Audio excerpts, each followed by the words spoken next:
Okay, greetings. This is going to be the Unit 1 test review for Pre-AP Pre-Calc, and we're just going to kind of go through each one. Alright, so given y equals x minus 4 quantity cubed minus 5, which of the following are true? Circle all that apply. So the first thing I would probably do here is kind of get an idea of what this looks like. We know what the cubic looks like, okay? We have this cubic, and then we have to take a look at all the transformations that are happening.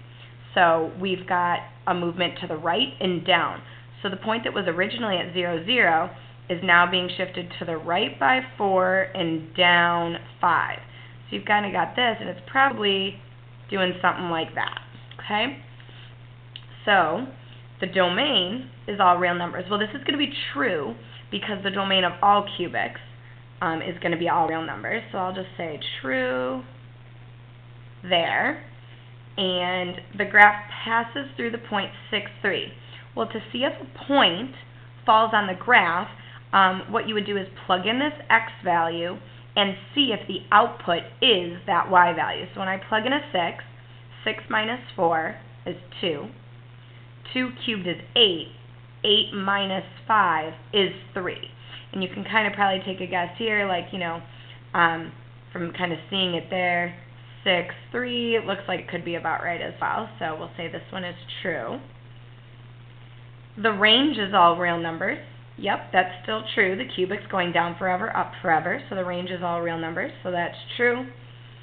And the function is decreasing from -2 to 2. Well, this function is increasing the entire time, from -infinity to infinity. False. So circle all that apply.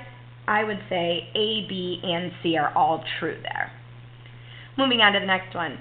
The function is a profit function, represents the company's profit in thousands when they sell X number of products. So what number of products does the company have zero profit? Zero profit is asking you to find the roots of the equation, where it crosses the x-axis. So profit being 0 means you say 0 equals, and your goal is to factor this. So I would probably pull out a -4 to help. So when you factor out a -4, you'd get x squared minus 4x, and positive 48 divided by -4 is going to give me a -12. Okay. And then the next part, I'm going to factor this trinomial again. So I still have 0 equals -4. X, and that'll factor. I need to multiply to a -12, so -6 and a +2. That'll multiply to a -12 and add up to that -4. So these are the factors. What I'm more interested in are the roots. So if I apply the zero product property, right? So my zero product property says if you have a bunch of stuff that's multiplied together that equals 0, if any one of those terms is 0, then that mathematical sentence is true. Meaning, if this piece equals 0, this piece equals 0, or that piece. So you set each piece equal to 0. Well, -4 equals 0, that doesn't make any sense. It would matter if there was a variable attached there. So then I set this piece equal to 0, and I get x equals 6. Set that piece equals 0 and get x equals -2. Now remember, in the context of this problem, it's a profit question about a company's production. So I can't produce -2 products. So the answer that I'm going to use is this 6, but remember it's in thousands. So I'm going to say, so 6,000 products yields 0 profit. $0 or profit. Okay? All right, moving on to the next one. How many products does the company have to sell to achieve maximum profit? So remember, how many, that means it's asking for an x value, okay, just like it was asking here. It was asking what number of products, that's how many, that's an x value. But this time it wants for maximum profit. Up here it was 0 profit. Now I'm asking for maximum profit. This is asking me for the x value of the vertex. Okay, so the x value of the vertex is found by doing x equals -b over 2a. That's the formula for your axis of symmetry. And so you've got, where is it? -b over 2a, so we'll do -16 over 2 times -4. And so that's negative 16 divided by negative 8, so I get 2. And again, we're in thousands, so I'd have to produce 2,000 products to produce the maximum number of dollars, right? So 2,000 products. Okay. And what is the max profit? This is asking you for the Y value of the vertex. Okay, so to get that, you have to take the 2 from here and plug it back into the profit equation. So in other words, you're saying the profit, when you produce 2, okay, is going to be negative 4, and then you just plug in 2 wherever you see an X, and then simplify. So that's going to be 4 times there is going to be a negative 16 plus 32 plus 48. So let's see, that gives me 16 plus 48, right?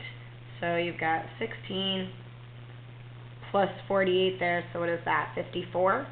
So you get, $64, right? That's 4, so we get $64. And that's in thousands. So my final answer would be $64,000. Okay? All right.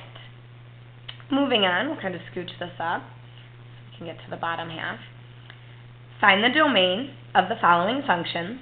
Remember, your domain has 2 kind of restrictions that we talk about. The first being that your denominator cannot be 0. The other being that you cannot take the square root of a negative number. So those are the 2 things we have to worry about. So here you take whatever the denominator is and say that that's not allowed to be 0. So in this case, that would occur, okay, if x was 4. So to write the domain, I'll write it in interval notation. So basically this is saying x is allowed to be anything but 4. So your domain would be negative infinity to 4 union 4 to infinity. And over here, we know we're not allowed to take the square root of a negative number. So basically 5x minus 8 has to be greater than or equal to 0. So you add 8 to both sides, then divide by 5. So x has to be greater than or equal to 8/5. Well, how does that look in interval notation? Well, that means it's allowed to be 8/5 to infinity, and 8/5 is going to get a bracket there because that inequality is greater than or equal to. Okay, so we got that. Determine if the function is even, odd, or neither, then explain your reasoning algebraically. Okay, even, odd, or neither. So basically your goal here is to plug in negative x. Okay, that's our goal. Now, basically one of 3 things is going to happen. If when you plug in a negative x, and I am actually going to put that in parentheses because when you plug it in, I want you to put it in parentheses. If you get the exact same function back, then it's even. If you get the complete opposite back, it's odd. And if neither of those things happen, then it's neither. So it's exactly what I'm going to do here. I'm going to say f of negative x equals, well, when I plug in a negative x there, the absolute value of that still makes it an x. So guess what? You end up with x, well, absolute value of x plus 3, okay, because that's going to make it positive anyways. Well, since this is the exact same, okay, as the original, you could say f of negative x equals f of x, the original.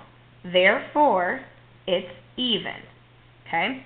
Another way to put that is that it has symmetry about the y-axis.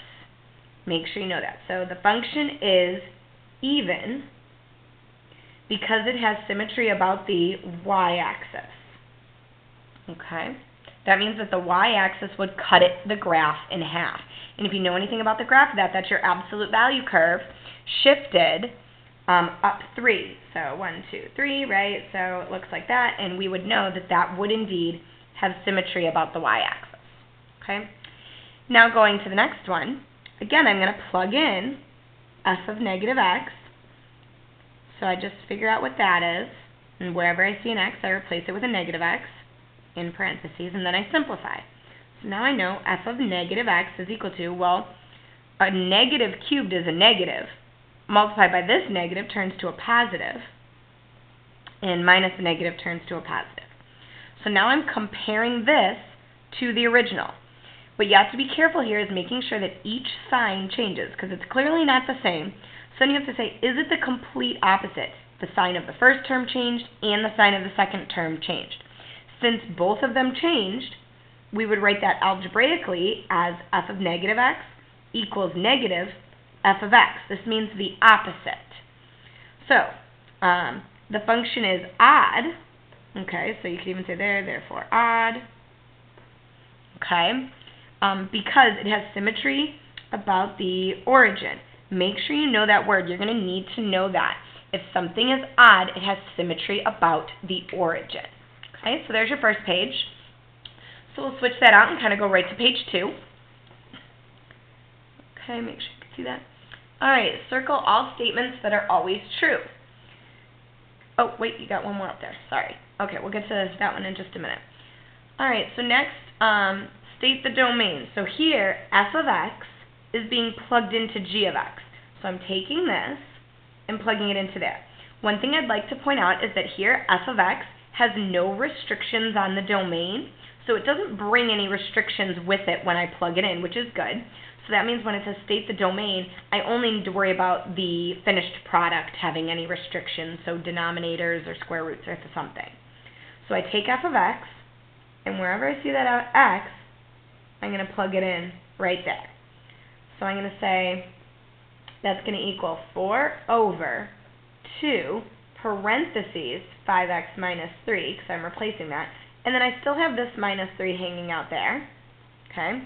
So here, that's going to equal 4 over, if I distribute the 2, I get 10x minus 6. And I still have that minus 3. Then I can finally combine like terms and get 4 over 10x minus 9. And so now comes the domain part. So now this, I'm left with a fraction. Remember, the rules with fractions, you can't divide by 0. So any x value that would make this denominator equal 0, I got to kick out. So here, this denominator would be 0 if x was 9/10. So my domain, right here, so 10x minus 9 is not allowed to be 0. If you need to do that scratch work off to the side, you can. So here, x is not allowed to be 9/10.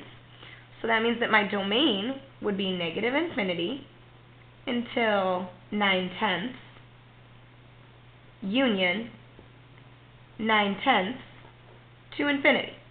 Okay, can I squeeze that in there? Okay, now back to this one. Circle all statements that are always true. All right, if f of negative x equals f of x, the function is even. Yes, that's what we did right back here. Remember, we said since f of negative x equals f of x, then it's even. So that is true. Okay, that's always true. So I'll put a T for true there.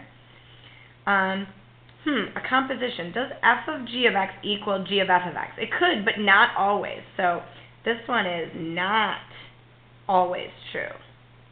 It could be, but not always. So then, if f of negative x equals f of x, the function is odd. Well, no, it's even. That's what A is saying. So this one is straight up false. And then symmetry about the origin means the function is odd. Well, that's true. Again, we talked about that. You really need to know that for the test, so make sure. So I would say here, I get A and D are true. Okay? This is not always true. You definitely need to know that. Okay? Okay, moving on here. So consider this graph below. Is the relation of function explain why and why not? So since it passes the vertical line test, we say that it is a function. So yes, it passes the vertical line test. And I'm just going to abbreviate that there. Okay. Is the relation 1-to-1? Explain why or why not. So no, because to be 1-to-1, you need to pass the vertical line test and the horizontal line test. And it definitely fails the horizontal line test. So no, fails horizontal line test. Okay? Determine the intervals of increasing, decreasing, and constant. So remember, intervals of increasing, decreasing, and constant, I'm going to go ahead and kind of label. So from here to here, we're increasing. It's saying these are asking for x values. So remember, we want to have x values as our answers. Okay? So, okay, let me darken that in for you. So, it's increasing over the x values from negative infinity until this x value, which is negative 3. So it's increasing from negative 3, and then it starts decreasing over this part, and then it's increasing again over here. So then it increases, it's negative infinity to negative 3. There we go, union, and then it starts increasing again from 1 until, let's see, that's 1, 2, 3, I'm counting that as 4, okay? Sorry, I meant to write a negative infinity, I wrote a 3. Okay, so there's where it's increasing. Now I need to know the decreasing. Well, it's decreasing over this interval, so those x values are negative 1, negative 2, negative 3, so yeah, it starts at negative 3 until 1. That's where it's decreasing. And then this part here, it looks like it's constant from from 4 to infinity. So from 4 to infinity, it's constant. Okay, so we've got that. The domain on this is kind of falling to the left, but it is going to the left. This is headed to the right.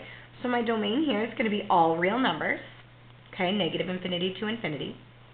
The range here, this is headed down forever, so that's negative infinity. And then it looks like the highest value is this 2.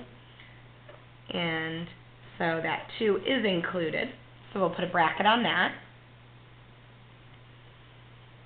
And then the relative max.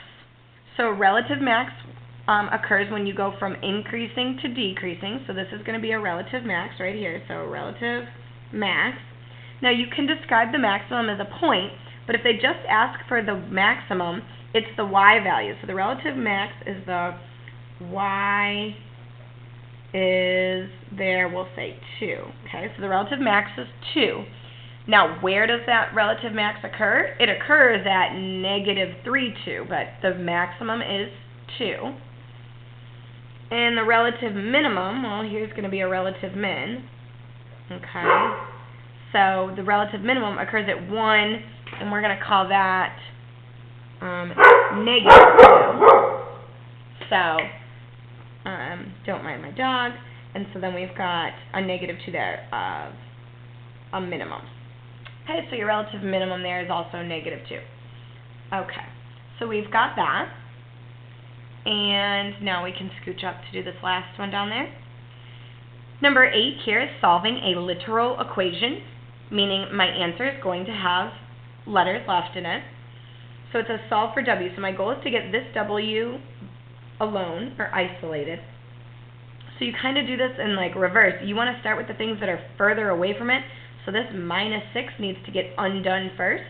So I start by adding 6 to both sides. So you have L plus 6 equals 1/5 w. Now I want to get rid of that 1/5.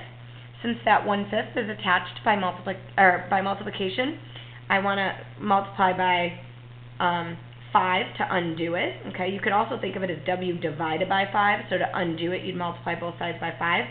Just be careful, because when you multiply this side by 5, you definitely want to put parentheses around it. So we're going to be 5 multiplied by L plus 6 equals w. So my final answer would be w equals 5L plus 30. And that's the end of page 2. We'll move right along to page 3. So, for page 3 here, find the inverse if f of x is that square root curve. Okay, so remember the steps for finding an inverse is to rewrite f of x as a y. So you would rewrite it as y equals the square root of x plus 5.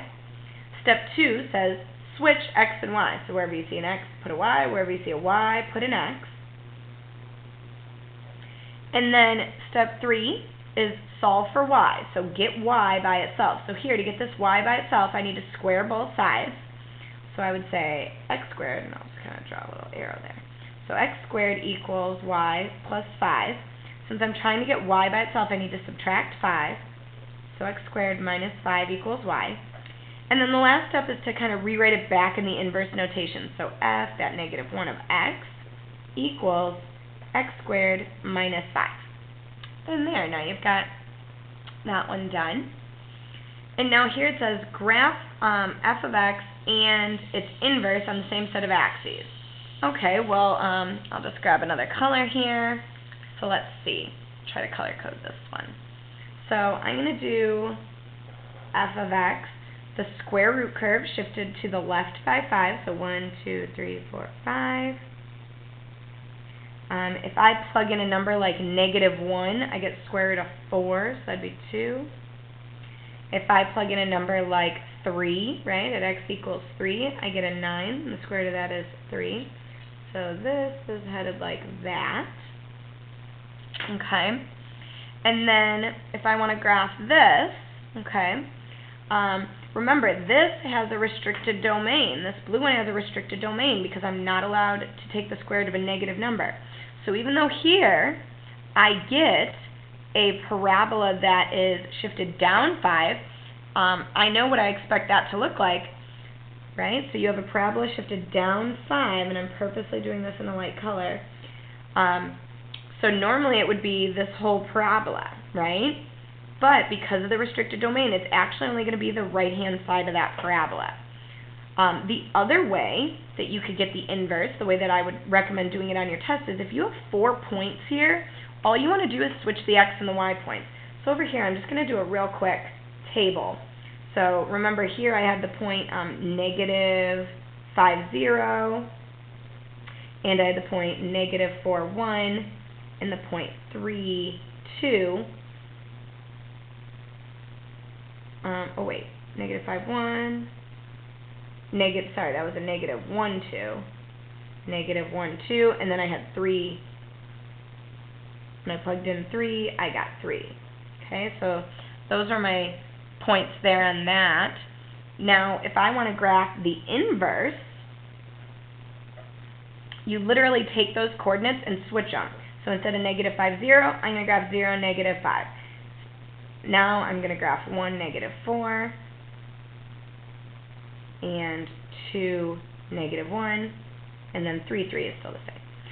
So now you've got 0, negative 5, and 1, negative 4, 2, negative 1, and still there. So this is coming up like that. And again, those of you, you might even be able to kind of see like where that still kind of looks like it would have been that parabola there, right?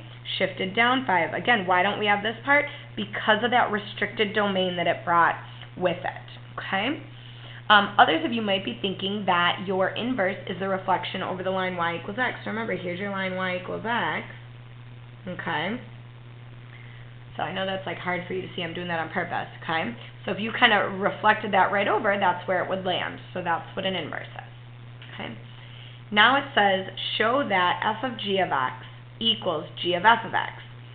So this is how you prove that something is an inverse. You will be asked to do this on a test, so make sure you know how to do this. So we're going to say, this says plug g into f, okay? So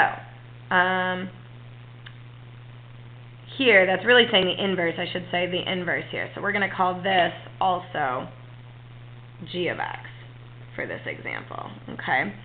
So what we're going to do is we're going to take this and plug it in to that, okay? So I'm going to do this one over here.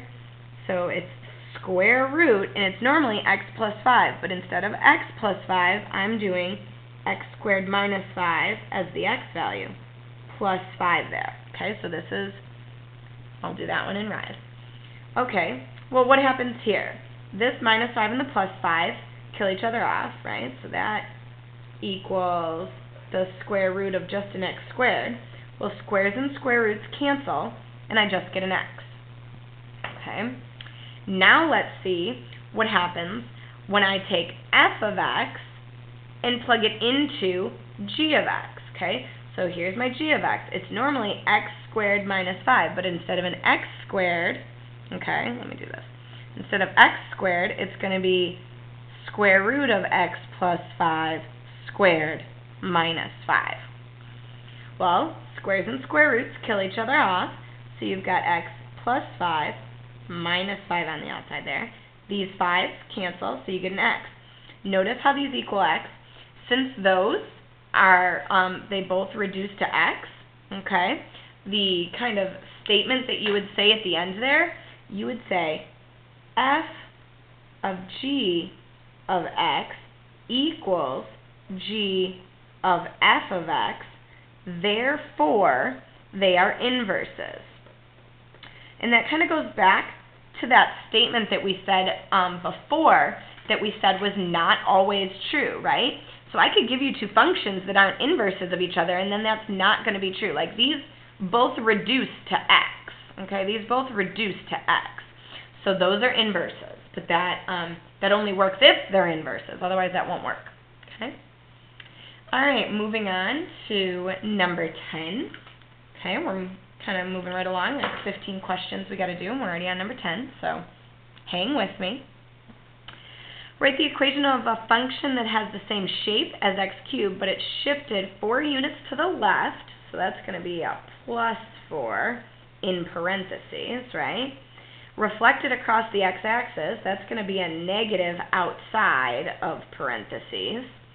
Has a vertical stretch of 4, that's going to be outside parentheses. Then give the domain and range. Phew! Okay, so I know that I'm going to have y equals, and I know it's going to be something cubed, right? So shifted to the left is going to be an x plus 4 in there. Vertical stretches and reflections over the x both occur outside the parentheses. So it's going to be a negative for the reflection and the 4 for the vertical stretch. So that would be my answer there. I don't think there was any shift up or down, right? Okay. And the domain, remember, the domain for cubics is all real numbers, and the range for a cubic is also all real numbers. So there's that. All right. Moving on to number 11. The graph of a function f is shown below. Give the equation of the parent. So if I'm assuming I'm looking at this guy here. This looks like an absolute value curve.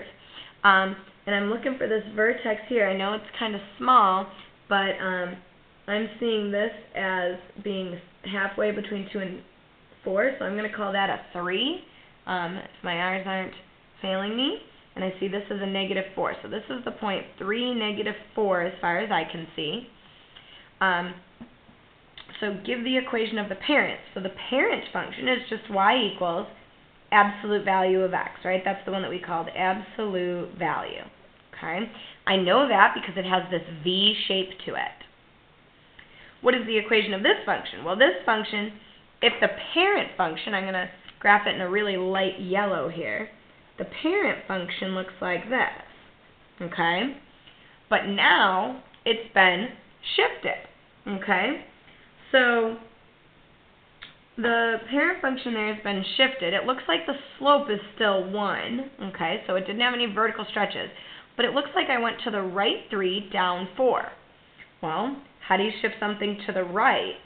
That occurs inside, and it's a minus. So to the right 3 would be a minus 3. And down 4 is a minus 4. So that's what I would say.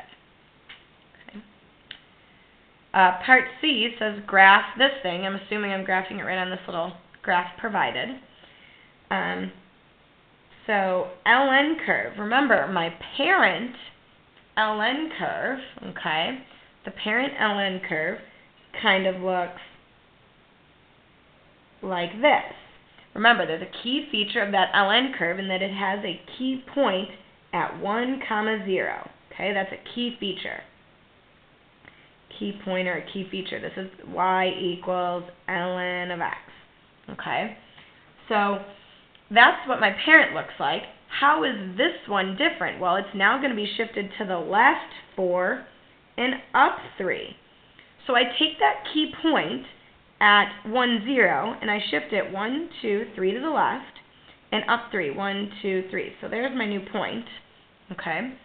It used to have a vertical asymptote at 0. Now that vertical asymptote is shifted to the left. So I've got this vertical asymptote at -3. Okay. And so then this thing heads towards -infinity, comes up, and it grows really slowly and to the right. It might even grow a little slower than that, but I'm just kind of giving a sketch there. Okay, so that's kind of our general shape. And then the equation of the asymptote. Oh, I already talked about it. Well, it was, right, at 0, but I shifted it to the left. Oh, no, did I not go far enough? Oh, no, I'm okay. It was at 0, but I went to the left. Oh, I was supposed to go to the left 4 and up 3. 1, 2, 3. I only went 3, so I got to move everything over 1. Sorry. Okay, so I was supposed to go to the left 4. So that point was originally at 1, 0, and I need to go left 1, 2, 3, 4, and up 3. So I should have had a point there. Sorry. I counted wrong or something. Oh, you know what it was? I bet you I looked at this 3 up there. Sorry. Okay, so I'll get some white out and fix that before I post it, but we're going there. And the asymptote shifted to the left by 4, so now it's at x equals -4. Okay, sorry about that. All right, and moving on to the last page. We've got this piecewise graph here, and it's asking me to evaluate all of these. So what is the value of f of -2? So -2 is less than 0, so I plug it into that top equation. So -2 plus 2. Well, that's 2 plus 2, so my answer there is a 4. Okay. What is the value of 0? Well, 0 is equal to 0, so that means I plug it into this bottom equation. Remember, with these piecewise, these constraints, oh, you can't even see that, sorry. These constraints tell you which part of the equation to plug it into. So 0 fits into this part, so it's 2 multiplied by 0 minus 1. Well, that's 0 minus 1, which is -1 is my answer there. What is the value of f of 4? So 4 is greater than 0, so I plug into this one. So 2 times 4 minus 1, so that's 8 minus 1 is 7. I know I skipped part A. I'm going to get there in a minute. What is the value of this? This is an important one. You need to first figure out what f of -1 is. -1 is less than 0, so I plug it into this top equation. So when I plug -1 into the top equation, I get 1 plus 2, which equals 3. Now I need to plug 3 into the equation, so it's kind of like double. So then f of -1 is really the same thing as saying, right, that is really the same as saying f of 3. That was the answer I got. Well, what's f of 3? 3 is bigger than 0, so I plug it in there again. So 2 times 3 minus 1 is 6, minus 1 is 5 for my answer there. All right, now I got to go and graph since I skipped that part. Well, these are both lines, so I'll graph this one first. Remember, if you're stuck on that part, you can always just plug in and make a little table of values. I'm going to say at 0, right, so if I make a little table there, x, y, I'm going to plug in 0, -1, and -2, because those are numbers that are less than 0. When I plug in 0, I get a 2. I make myself a note that it's an open circle there because there's not the less than or equal to. When I plug in a -1, I get 1 plus 2 is 3. When I plug in a -2, -2 is 2 plus 2 is 4. So then I just plot these at 0, 2, I'm open. At -1, 3, I have a point, and at -2, 4. The other way you could have graphed this is by knowing that this is a line. This is your line that has a slope of -1 and a y-intercept of 2, but they only want the part on the left-hand side of 0. So we get that. Okay. So then we've got this other line that we're going to graph. And you could do a table for that. I'm trying to color code here. So when I do a table here, I still use 0, okay? And then I have to pick numbers to the right of 0. I have to pick x's bigger than 0, so like 1 and 2. When I plug in a 0, I get -1. When I plug in 1, I get 1. When I plug in 2, 4 minus 1 is 3. So when I graph this and this, since it has that there, it's closed. So at 0, -1, it's closed. At 1, 1. And at 2, 3. So I'm headed that direction. Okay. And it says describe the discontinuity at x equals 0. Well, there's a discontinuity there because I can't trace it without picking up my pencil. So that discontinuity is a jump discontinuity.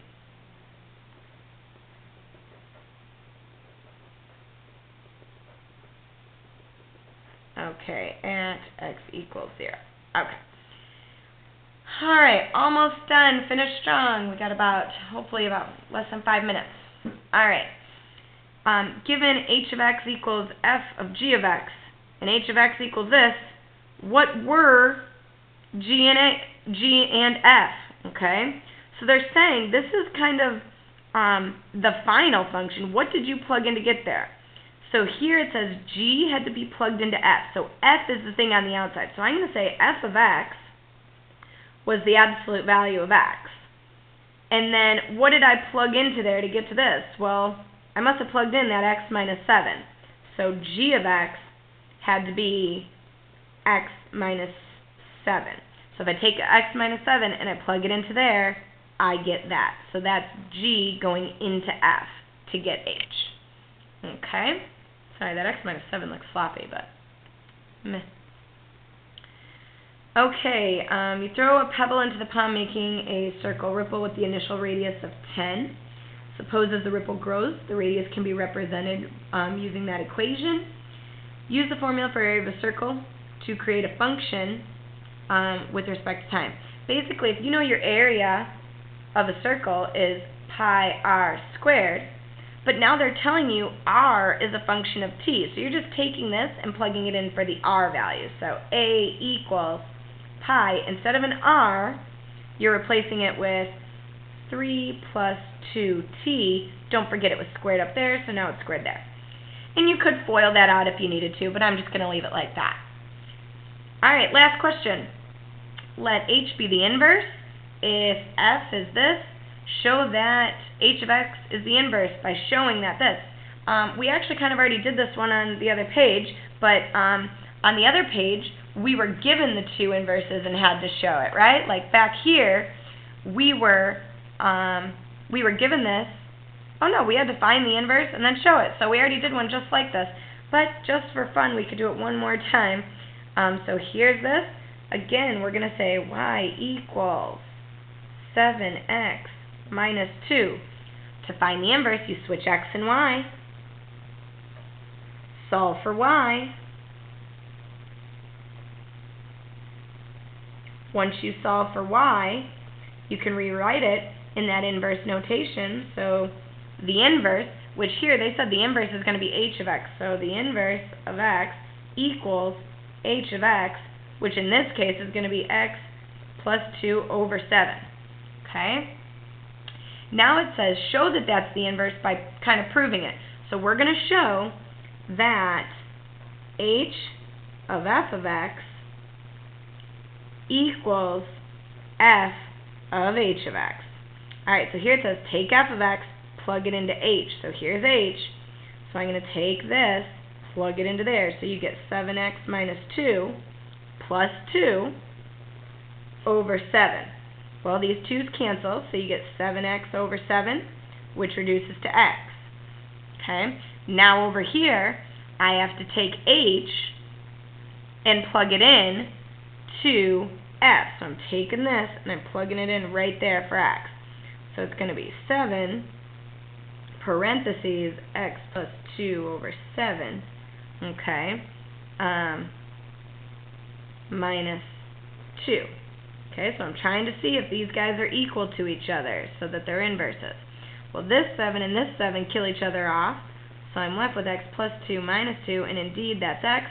So since this equals this, therefore they are inverses. And that is your video for Unit 1 test review. Hope you have a great day and good luck on your test.